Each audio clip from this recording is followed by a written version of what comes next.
ჩვენ ვიხდით ბოდიშს. ბოდიშს ვიხდით იმისთვის, რაც მოხდა. არავინ გეგმავდა ამას.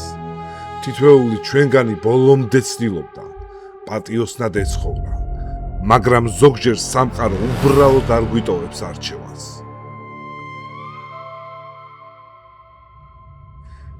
ჯეიმს განის გაუმართლებელმა უსამართლობამ.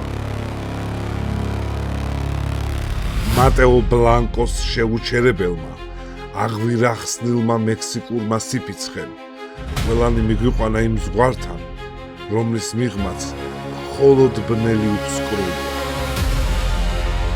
და როდესაც ენის არცოდნე ქურაი ტყვიების უმოწყალო წვიმა დაატეხა თავს საცოდავ ხალხს, უკან დასახევი გზა საბოლოოდ ჩაიხერგა. დადგა ჟამი აღსასრულისა.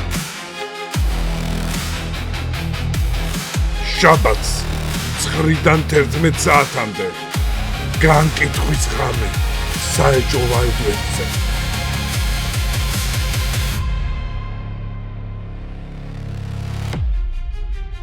ჰეროინი თავს.